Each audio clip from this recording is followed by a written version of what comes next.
Hello students, welcome to the new lecture of physics. I hope कि आप लोगों ने पहले के लेक्चर्स को देख लिया होगा और कोई भी एंगल, चाहे वो साइन, कॉस हो, टेन हो, कितने भी छोटे और बड़े एंगल्स हो, वो सब आप लोगों ने निकालना सीख लिया होगा। ठीक है, अब हम लोग ट्रिग्नोमेट्री में थोड़ा सा आगे बढ़ते हैं, जो कि और भी इम्पॉर्टेंट चीज़ें हैं। अब क्या है कि आप जान रहे हैं कि फिजिक्स में आपको सिर्फ एंगल निकालना नहीं पूछा जाएगा और 1980, 2020 ये सब एंगल्स तो नहीं पूछे जाएंगे। वहाँ पूछे जाएंगे, आपको मैक्सिमम जाएगा तो 270, 330 डिग्री, ये सब है ना। मतलब 0 से 360 डिग्री के बीच ही में एंगल आता है ना फिजिक्स में, जो जरूरत पड़ती है। लेकिन वो सब मैं इसलिए बता दिया ताकि आप लोगों को और कॉन्फिडेंस आ जाए बस।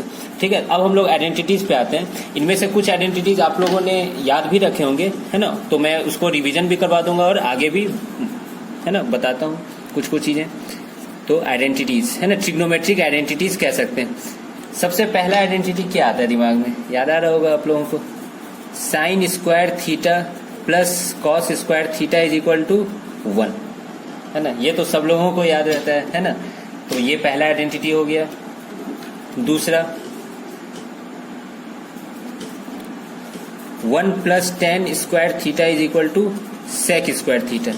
ठीक है, फिर एक 1 plus cot square theta is equal to cosec square theta. ठीक है, ये सब आप लोग, है ना, क्या कहते हैं, 10th क्लास में पढ़ चुके होंगे और आप लोगों को बखूबी ये सब याद भी होगा बहुत अच्छे से। ठीक है, तो ये 3 आइडेंटिटीज होंगे। अब इस पे कैसे क्वेश्चन होता है वो सब आप लोग 10th क्लास में देख रहे हैं। एलएचएस आरएचएस जो प्रूफ किया जाता है, वो सब फिजिक्स में तो प्रूफ नहीं करवाया जाता है। LHS is equal to RHS हम लोग को बस क्या करना होता है कि किसी एक एंगल से दूसरे एंगल में चेंज करने के लिए यूज होता है। जैसे वहां पे साइन स्क्वायर थीटा रहेगा, लेकिन आपको जरूरत पड़ेगी कॉस स्क्वायर थीटा के फॉर्म में लिखने की, तो साइन स्क्वायर थीटा को क्या लिख देंगे, 1 माइनस कॉस स्क्वायर थीटा लिख देंगे। बस ये करना है, वहां एलएचएस और आरएचएस कोई भी प्रूफ नहीं करना है। अब हम लोग आगे के आइडेंटिटीज को देख लेते हैं, है ना। साइन ए प्लस बी, है ना, मतलब ये दो एंगल ए और बी यहाँ पे बाबू एंगल है। ठीक है, दो एंगल का सम है यहाँ पे। तो जब दो एंगल का सम होगा और उसमें साइन लगा रहेगा तो उसमें उसका फॉर्मूला जो हो जाता है वो आप लोगों को याद रखना है। कोई डेरिवेशन मैं यहाँ नहीं करवाने वाला हूँ। उसका फॉर्मूला होता है बाबू sign A cos B plus cos A sine B. अब देखिए, इसको याद रखना भी आसान है।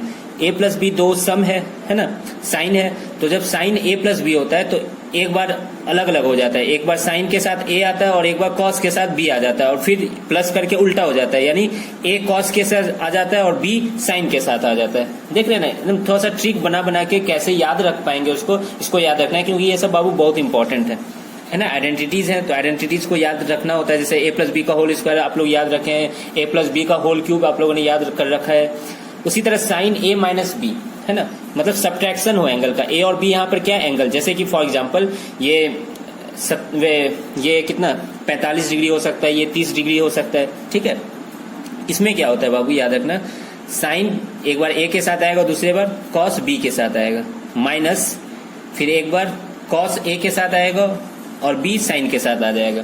ठीक है, देख रहे हैं, एकदम ट्रिकी टाइप का है। Sign A cos B, cos A sine B यहाँ पे भी है, लेकिन बीच में बस माइनस आ गया। अब यहाँ क्या है कि यहाँ पे तो मैंने याद रखा था, एक बार साइन के साथ रखो, एक बार कॉस के साथ रखो, फिर प्लस कर दो। अब है ना, किसी को भी आगे पीछे लिख सकते हैं क्योंकि प्लस में, इसमें कोई दिक्कत नहीं होगी। लेकिन यहाँ पे किसी को भी आगे पीछे नहीं रख सकते, इसमें एकदम सही तरीके से जाना होगा। इसलिए इसको सही तरीके से याद रखो। Sign A plus B, sign A cos B plus cos A sine B, sign A minus B, A sign के साथ आएगा, बी कॉस के साथ आएगा, माइनस होके फिर उल्टा हो जाएगा, यानी ए कॉस के साथ आएगा और बी साइन के साथ आएगा। ठीक है, उसके बाद छठा नंबर, अब कॉस ए प्लस बी कर लेते हैं, है ना। कॉस ए प्लस बी, है ना, इसका देखो अलग टाइप का होता है, cos A cos B minus sign A sine B.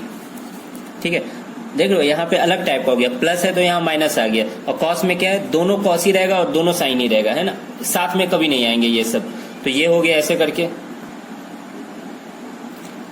अब है कॉस ए माइनस बी, है ना, यानी दो एंगल का सब्ट्रैक्शन।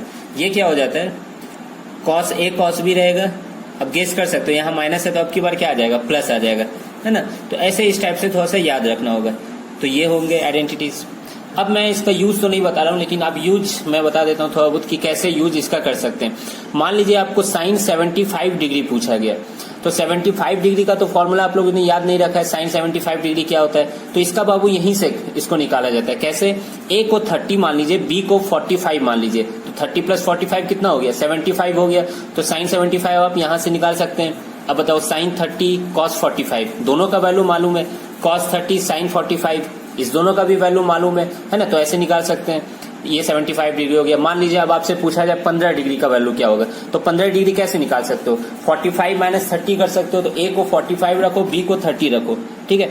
तो यहाँ 45 डिग्री और यहाँ पे 30 डिग्री, तो अब साइन 45 भी मालूम है, cos 30 भी मालूम है, उसी तरह cos 30 भी मालूम है और साइन 45 भी मालूम है। तो ऐसे में कोई दिक्कत नहीं आना चाहिए आप लोगों को, ठीक है। इस टाइप से हो जाता है ना। तो यही सब इसका यूज होता है बाबू, है ना, तो इसको याद रखना है थोड़ा सा। अब देखो साइन कॉस जैसे हो गया, उसी तरह टेन का भी होता है, लेकिन टेन का उतना इंपॉर्टेंट नहीं होता फिजिक्स के लिए, है ना, लेकिन फिर भी मैं लिख देता हूं, आप लोग कह रहे हो, ठीक है।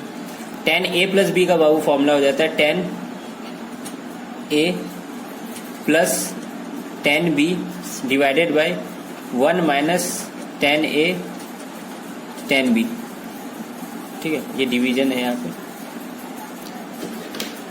कोई दिक्कत, tan A plus tan B divided by 1 minus tan A tan B. उसी तरह टेन ए माइनस बी बिल्कुल भी उतना इंपॉर्टेंट नहीं है, लेकिन मैं फिर भी लिख दे रहा हूँ। मैथ वाले को तो पढ़ना ही है ये सब अच्छे से। इसमें माइनस आ जाएगा और यहाँ पे क्या आ जाएगा, प्लस आ जाएगा। देखो तो एक का याद रहे तो प्लस का याद है, तो माइनस याद रखना कोई ज्यादा हार्ड नहीं है यहाँ पे, ठीक है। ये हो गया। अब हम लोग आगे बढ़ते हैं। आगे जो है ये दोनों उतना इंपॉर्टेंट नहीं है, मैं बता दिया, ठीक है। अब जो है अब और इम्पोर्टेंट चीजें, है ना, मतलब अभी तक जो भी पढ़े उससे भी ज्यादा इंपॉर्टेंट अब यहाँ पे दो फॉर्मूले आएंगे, ठीक है। और वो दो फॉर्मूला है बाबू साइन 2 थीटा का, है ना, साइन 2 थीटा। इसका फॉर्मूला हो जाता है बाबू 2 साइन थीटा कॉस थीटा। अब देखो इसको डिराइव कहाँ से करोगे, इसको डिराइव बाबू तुम इसी आइडेंटिटी से कर सकते हो, है ना। कैसे, ए को भी थीटा मान लो, बी को भी थीटा मान लो, तो थीटा प्लस थीटा क्या हो गया, 2 थीटा हो गया। तो sine theta cos theta plus cos theta sine theta एक ही चीज हुआ, तो इसलिए 2 साइन थीटा कॉस थीटा आ गया। समझ में आ रहा है। उसी तरह 11वां नंबर है कॉस 2 थीटा, है ना। अब इसको कहाँ से लाया गया होगा, यहाँ से लाया होगा, ए प्लस बी, ए को भी थीटा बी को भी थीटा, तो कॉस थीटा यानी कॉस स्क्वायर थीटा, और साइन थीटा यानी साइन स्क्वायर थीटा। तो ये आ जाता है बाबू cos square theta minus sine square theta. कोई दिक्कत। अब देखो ये दोनों बहुत ही इंपॉर्टेंट है, सीरियसली बता रहा हूँ, बहुत इंपॉर्टेंट है। लेकिन इसका तो बस एक ही रूप है, इधर से भी याद रखना और इधर से भी याद रखना। यानी कहीं तुमको अगर 2 साइन थीटा कॉस थीटा है तो उसको तुम साइन 2 थीटा लिखना आना चाहिए, ठीक है। उल्टे डायरेक्शन में भी याद रखना चाहिए ये सब चीजों को। उसी तरह cos 2 theta cos square theta minus sine square theta, हर चीज उल्टे डायरेक्शन में भी याद रखना चाहिए। देखिए अगर मान लो इतना कहीं पे इक्वेशन आए तो उसको हम शॉर्ट फॉर्म में लिख सकते हैं। मैं याद दिला देता हूं, जैसे कि एसएचएम सब जब आप लोग पढ़ोगे, इक्वेशन ऑफ वेव मोशन पढ़ोगे, तो वहां सब इस टाइप का बड़ा सा इक्वेशन आता है, ठीक है, रिजल्टेंट का, तो उसको हम लोग शॉर्ट फॉर्म में भी लिखते हैं ऐसे करके। तो ये सब चीजें याद रखना होगा। उसी तरह देख लो साइन 2 थीटा और कॉस 2 थीटा, है ना, इसको भी उल्टे डायरेक्शन में भी याद रखना है। अब देखो cos square theta minus sine square theta, बहुत अच्छा। अब देखो sign square theta plus cos square theta क्या होता है, 1 होता है, यानी कॉस स्क्वायर थीटा को हम लोग लिख सकते हैं 1 माइनस साइन स्क्वायर थीटा, है कि नहीं। तो यहां से क्या आ जाएगा, 1 माइनस 2 साइन स्क्वायर थीटा आ जाएगा, इसको 1 माइनस साइन स्क्वायर थीटा लिखो। और क्या लिख सकते हो, साइन स्क्वायर थीटा को भी 1 माइनस कॉस स्क्वायर थीटा लिख सकते हो। तो वहां जब लिखोगे 1 माइनस कॉस स्क्वायर थीटा, तो ये क्या आ जाएगा 2 कॉस स्क्वायर थीटा माइनस 1, है ना। जिस तरह ये इंपॉर्टेंट है उसी तरह ये दोनों भी इंपॉर्टेंट है। और मैं फिर से बोल दे रहा हूँ, दोनों डायरेक्शन से याद रखना चाहिए। तो मैं यहाँ लिख दे रहा हूँ, ये VVI वेरी वेरी इंपॉर्टेंट है, ठीक है, बहुत ही इंपॉर्टेंट है। उसके बाद एक आ जाता है साइन थीटा कॉस थीटा हो गया, एक बाबू tan 2 थीटा आ जाता है ना। ऑब्वियस लग रहा होगा कि ये उतना इंपॉर्टेंट नहीं है फिजिक्स पॉइंट ऑफ व्यू से, इसको भी ऐसे डिराइव किया होगा थीटा प्लस थीटा। तो देख लो ये क्या आ जाएगा 2 tan theta divided by 1 minus tan square theta. Physics में इसका मैं अभी तक यूज नहीं देखा हूँ ज्यादा, इस दोनों का तो बहुत ही यूज आता है, ठीक है। तो ये 12 आइडेंटिटीज हो गए, इसको याद रखना है बाबू, है ना। तो घर पे है ना क्या कहते हैं, इसको कॉपी में लिख लो और फिर उसके बाद इसको होता है ना याद करने की कोशिश करो डेली। एक दिन में बिल्कुल याद नहीं होने वाला है। और अगर कहीं से हो सके तो फिर RD शर्मा के बुक से, है ना, इसको याद 1-2 क्वेश्चन प्रैक्टिस कर सकते हो, इसमें कोई दिक्कत नहीं है ना। RD शर्मा 11th क्लास का ले लेना। हाँ, मेडिकल वाले ज्यादा इसमें टेंशन लेने की कोशिश मत करना, बस फिजिक्स वाले जो इंजीनियरिंग वाले वो लोग प्रैक्टिस कर सकते हो, कभी ना कभी फायदा होगा ही। अब और आइडेंटिटीज हम लोग देख लेते हैं।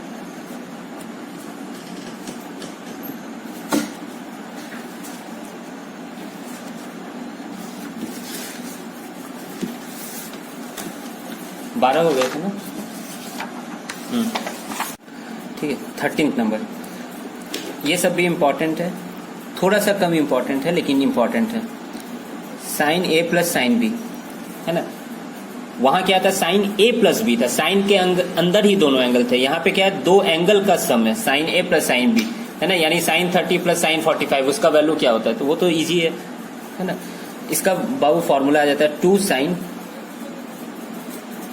ए plus B by 2 into cos A minus B by 2। A और बी क्या है, बेसिकली एंगल है ना, इसमें टेंशन नहीं लेना है। 14th number, sign A minus sine B, ये थोड़ा सा बाबू लेस इंपॉर्टेंट है, वो साइन 2 थीटा कॉस 2 थीटा वाला तो खतरनाक इंपॉर्टेंट है। इसका फॉर्मूला आ जाता है 2 cos A plus B by 2 sine A minus B by 2। देखो याद कैसे रखोगे, sine A plus sine B था, देखते हो साइन के साथ दोनों आ जाता है, साइन और कॉस दोनों आता है ना, तो पहली बार क्या आया, साइन आएगा लेकिन ए प्लस बी बाई 2 के फॉर्म में आएगा और 2 यहाँ पे रहेगा, और ये फिर उसके बाद कॉस रहेगा तो वहां सब्ट्रैक्शन रहेगा। वही जब यहाँ सब्ट्रैक्शन होगा तो कॉस पहले आ जाएगा प्लस के साथ और साइन माइनस के साथ, इंटरचेंज हो जाएगा थोड़ा सा। ठीक है, उसके बाद साइन हो गया, कॉस होगी, अब कॉस देख लेते हैं, cos A plus cos B, इसका क्या फॉर्मूला होता है ना, तो इसका फॉर्मूला होता है, कॉस है तो दोनों एक ही साथ रहता है, कॉस ही रहेगा, 2 cos A plus B by 2 और cos A minus B by 2। कोई दिक्कत है ना, कॉस ही है, देख रहे हो दोनों में। अब क्या आ जाएगा, अगर मान लो माइनस के साथ रहा तो क्या होगा, है ना, एक चीज देखो, कॉस में कॉस एक साथ आता था और साइन एक साथ आता था। ठीक है, तो एक बार कॉस आ गया, माइनस में साइन आ जाएगा। ठीक है, यहां -2 लिख देता हूं,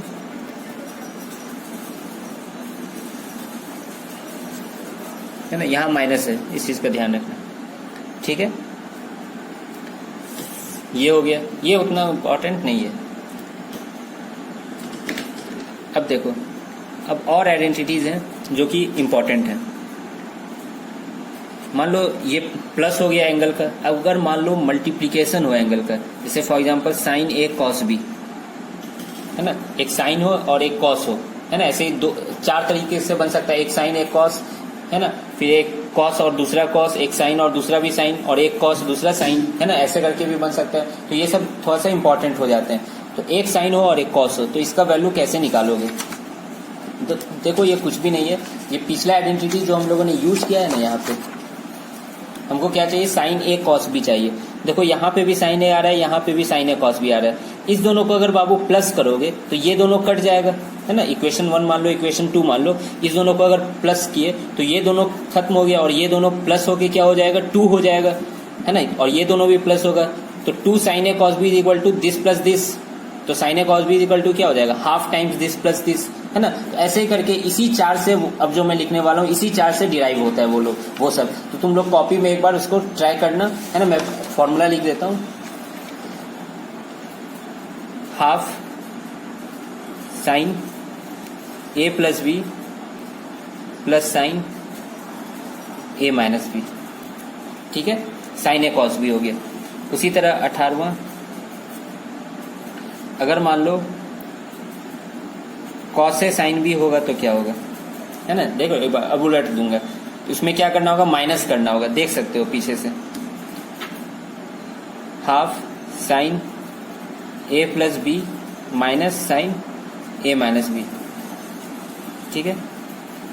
19th नंबर, अगर दोनों साइन हो तो क्या होगा, साइन ए साइन बी, हाफ तो होने ही वाला है। अब देख लो साइन ए साइन बी कैसे डिराइव करोगे इसको, साइन ए साइन बी किस में आता है, कॉस वाले में आता है साथ में, है ना, साइन ए साइन बी चाहिए, दिस माइनस दिस करोगे तो ये प्लस आ जाएगा, जानते हो ना इक्वेशन सब्ट्रैक्ट करना, और ये दोनों कट जाएगा तो ये दोनों माइनस में आ जाएगा और ये 2 टाइम्स हो जाएगा, है ना। तो वैसे ही करना है यहाँ पे, हाफ टाइम्स क्या हो जाएगा, cos A minus B minus cos A plus B, कोई दिक्कत। उसी तरह 20th नंबर, लास्ट है ये बाबू, साइन ए साइन बी हो गया। अब दोनों अगर कॉस रहे, कॉस ए कॉस बी, तो देख सकते हो इस दोनों को क्या करना होगा, वहां पे प्लस करना होगा, बस cos A plus B plus cos A minus B, ठीक है। तो ये आइडेंटिटी यहाँ पे खत्म हुआ। 20 आइडेंटिटीज लिखवा दिया हूँ मैं, इसमें बता चुका हूँ, 4 और वो 2 6, है ना, 4 कौन सा, ये 4, फिर ये 2 6, और ये तीनों याद रखना है ना, ये एक ही में आ गया, मैं एक ही में गिन रहा हूँ इसको। तो 4 2 6 बहुत ही इंपॉर्टेंट है, ठीक है। और ये तो तुरंत डिराइव कर सकते हो अगर वो सब याद है तो। मैं तो इसको याद नहीं रखता हूँ, वो है ना याद रखता हूँ। वैसे बहुत बच्चे को ये सब भी याद रखते हैं। ये थोड़ा सा लेस इंपॉर्टेंट है लेकिन एकदम भी नॉट इम्पॉर्टेंट नहीं है। जैसे 10 वाला तो एक भी इम्पॉर्टेंट नहीं दिख रहा था, है ना। तो वैसे ही याद रखना है ये सब चीज़ों को, ठीक है। तो इसको प्रैक्टिस करने की जरूरत है बाबू, और थोड़ा सा रटने का चीज़ है ना। मैथ में बहुत चीज़ रटने का होता है, तुम लोग जान रहे हो। फिजिक्स तो नहीं है ये। हाँ बाबू, तो अब मैं कुछ और बताने जा रहा हूँ जो कि बहुत ही इम्पोर्टेंट है, ठीक है। बेसिकली ये है 37 और 53 डिग्री के बारे में, है ना। फिजिक्स में ये दोनों एंगल बहुत इंपॉर्टेंट होता है। जैसे कि 30 डिग्री, 60 डिग्री, 45 डिग्री, ये सब तो आप लोग को याद हो गया। साइन का, कॉस का, टेन का वैल्यू, कॉट का, कॉसेक का, सेक का, कुछ भी। साइन कॉस टेन याद रखते हैं, कॉसेक सेक टेन, कॉट तो है ना उल्टा करके देख लेते हैं हम लोग, ठीक है। तो 37 और 50 डिग्री बहुत इंपॉर्टेंट है। क्यों इंपॉर्टेंट है? क्योंकि जब है ना फिजिक्स में तो एज ए न्यूमेरिकल यूज आता है, बीच में साइन कहीं आ जाता है, साइन थीटा ऐसे कुछ। तो वहां पे अगर थीटा मान लो है ना क्या कहता है 60 डिग्री हो गया, तो साइन 60 डिग्री क्या हो जाता है, √3/2 हो जाता है। अब √3 का वैल्यू 1.732 होता है, तो उसको हाथ से कैलकुलेट करने में थोड़ा सा क्या होता है, दिक्कत टाइप का लगेगा। लेकिन 37 और 53 डिग्री का जो वैल्यू होता है वो थोड़ा सा इजी होता है सॉल्व करना, है ना। 3, 4, 5 इस टाइप का वैल्यू आता है, ठीक है। तो उसको मल्टीप्लाई करना या डिवाइड करना थोड़ा सा कंपैरेटिवली इजी होता है। इसलिए फिजिक्स में बहुत जगह 37 और 53 डिग्री यूज किया जाता है। खासकर जब टीचर सब है ना क्या कहते हैं क्लास में पढ़ाते हैं, जैसे कि मैं क्लास में जब पढ़ाता हूँ तो क्वेश्चन में कुछ भी रहे 45 डिग्री, 60 डिग्री, घटिया रहे, तो उसमें बच्चों का कैलकुलेशन प्रैक्टिस तो करवाना नहीं है। तो वहाँ 37 और 53 डिग्री लेके उसको आसानी से सॉल्व कर दिया जाता है ना, डाटा कुछ अच्छा आ जाता है। अब इसको देखो याद कैसे रखना है ना, उसका ट्रिक देख लेते हैं हम लोग पहले। एक राइट एंगल ट्रायंगल बनाओ, है ना। ये एंगल 90 डिग्री है, ठीक है। ये एंगल 37 डिग्री ले लो, कोई भी एक एंगल, तो यही वाला ले लेते हैं 37 डिग्री। 37 चूंकि छोटा एंगल, और तो ये एंगल कितना होगा 53 डिग्री होगा, कोई दिक्कत नहीं। 37 छोटा एंगल है, छोटे एंगल के सामने 3 लिखो, बगल में 4 लिखो, तो यहाँ पक्का क्या आने वाला है, 5 ही आने वाला है ना। 3, ये 4, ये 5, ये कैसे 5 आया, पाइथागोरस थ्योरम से, ठीक है। 37 के सामने 3, बगल में 4, यहाँ पे 5, या यूं रख सकते हो 53 डिग्री बड़ा एंगल है, बड़ा एंगल के सामने बड़ा 3 और 4 में बड़ा कौन होगा, 4 होगा, तो यहाँ 3 लिखना होगा, तो यहाँ पे 5 आएगा, है ना। अब तो तुम कुछ भी कर सकते हो, कुछ भी मतलब साइन 37 डिग्री का वैल्यू कितना होगा, साइन 37 डिग्री, साइन में क्या होता है, सामने वाला डिवाइडेड बाय हाइपोटेनस, सामने क्या है 3 है और हाइपोटेनस 5 है। उसी तरह कॉस 37 कितना हो जाएगा बाबू, कॉस में क्या होता है, बगल वाला डिवाइडेड बाय हाइपोटेनस, ये मैं पिछले क्लास में बताया था 4/5। टेन में क्या होता है, सामने वाला डिवाइडेड बाय बगल वाला, 3/4 हो गया, है ना। उसी तरह अगर 53 डिग्री पूछा जाए, साइन 53 डिग्री, कॉस 53 डिग्री या टेन 53 डिग्री, तो क्या होगा सोच लो। साइन 53 डिग्री, इसमें भी क्या होता है, साइन में सामने वाला डिवाइडेड बाय हाइपोटेनस, 53 में सामने क्यों है 4 है, तो ये 4/5 हो गया। कॉस में क्या होता है, बगल वाला डिवाइडेड बाय हाइपोटेनस यानी 3/5। टेन 53 डिग्री में क्या होता है, सामने वाला डिवाइडेड बाय बगल वाला 4/3, है ना। अब खुद देख सकते हो, अगर कहीं साइन 37 3/5 है और इधर 10 उन रहे तो 5 2 10 हो जाएगा, है ना। इजी सॉल्व करना है, 3 4 5 ज्यादा हार्ड नहीं होता है कैलकुलेशन में, ठीक है। और ये सब करते हैं अच्छे से। अब जैसे कि मैं तुमसे पूछूं एग्जाम्पल, एक क्वेश्चन दे रहा हूं, है ना, आइडेंटिटीज पे क्वेश्चन है बाबू।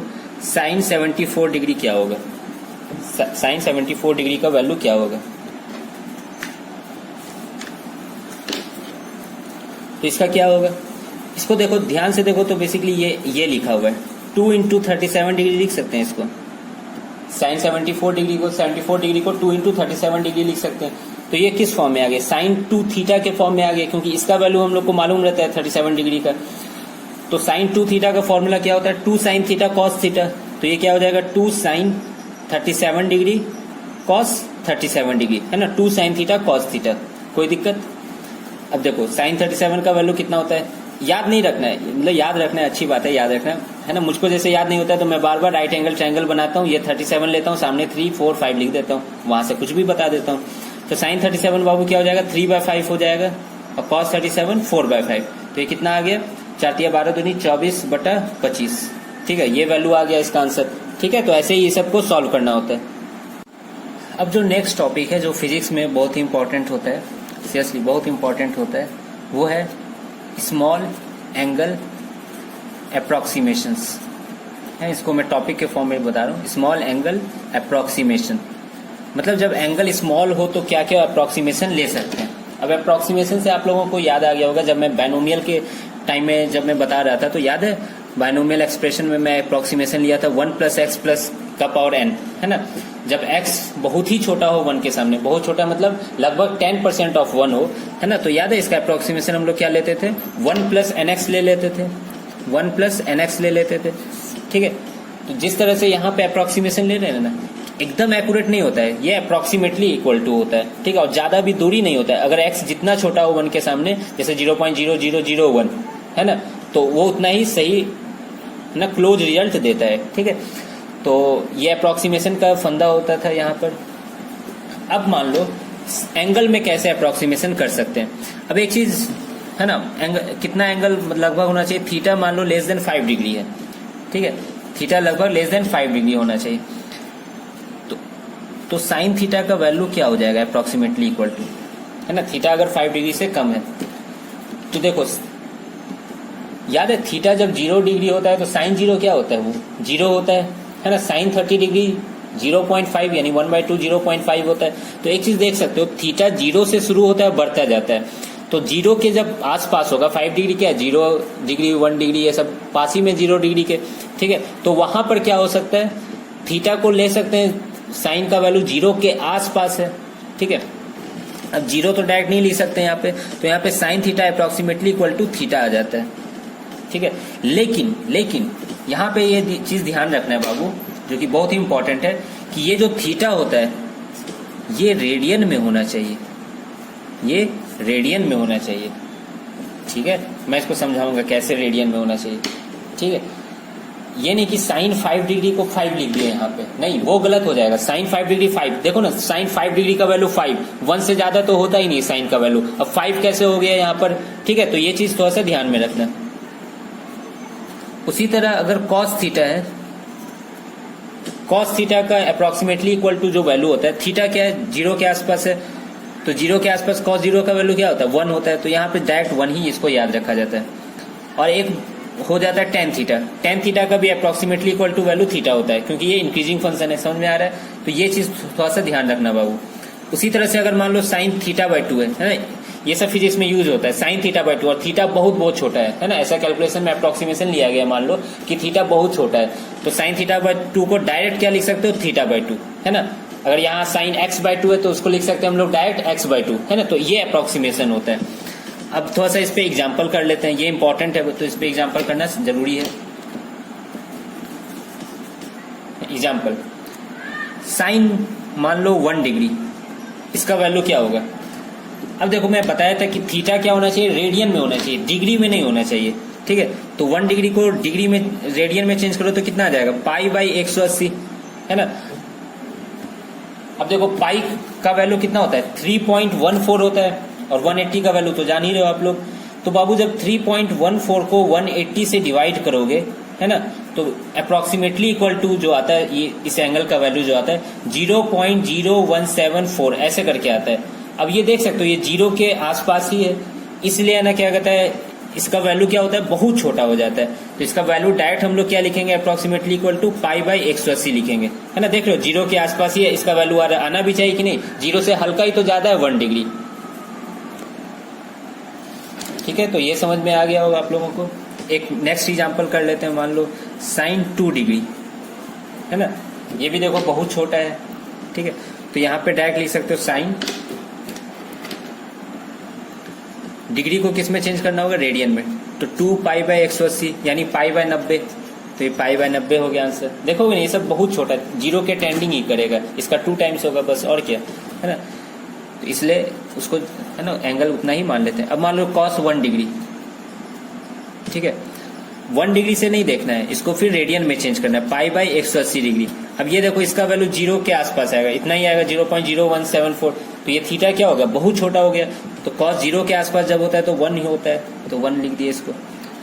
अब मान लो tan 2 डिग्री, है ना, 2 डिग्री छोटा है ठीक है, लेकिन इसको रेडियन में चेंज करना ना भूलना। ये भी कितना हो जाएगा, π/90 हो जाएगा अप्रोक्सीमेटली इक्वल टू। समझ में आ रहा है ना कैसे अप्रोक्सीमेशन करते हैं, ठीक है। साइन मान लो θ/4 है और थीटा बहुत ही छोटा है, बहुत ही छोटा है, ठीक है। तो साइन θ/4 का वैल्यू कितना हो जाएगा, θ/4 डायरेक्ट, है ना। जो एंगल है वही बाहर में निकल जाता है, लेकिन एंगल बस रेडियन में होना चाहिए, इस चीज को याद रखना। तो है ना, ये थोड़ा सा इंपॉर्टेंट था फिजिक्स पॉइंट ऑफ व्यू से। तो आई होप आप लोग को ये समझ में आ गया होगा, है ना, ये small angle approximations. Next class में हम लोग अब आगे आएंगे, है ना, और ट्रिग्नोमेट्री का और सारा एप्लीकेशन देखेंगे। फॉर एग्जांपल रेंज निकालना, है ना, कि साइन का वैल्यू कहाँ से कहाँ तक होता है, ठीक है। मैक्सिमम क्या होगा, कभी कभी कोई फंक्शन आ जाता है साइन, जैसे sine alpha plus sine beta आ जाता है, तो ये sine alpha plus sine beta का मैक्सिमम वैल्यू क्या होगा, मिनिमम वैल्यू क्या होगा, ये सब है ना क्या कहते हैं पूछा जाता है कभी कभी, है ना। फिजिक्स में सॉल्व करते करते आ जाता है कि कितनी मैक्सिमम वैल्यू होगी, किस एंगल पे मैक्सिमम वैल्यू होगी। तो वो सब हम लोग नेक्स्ट लेक्चर में देखेंगे। उस टॉपिक का नाम रहेगा basically range of trigonometric functions, ठीक है।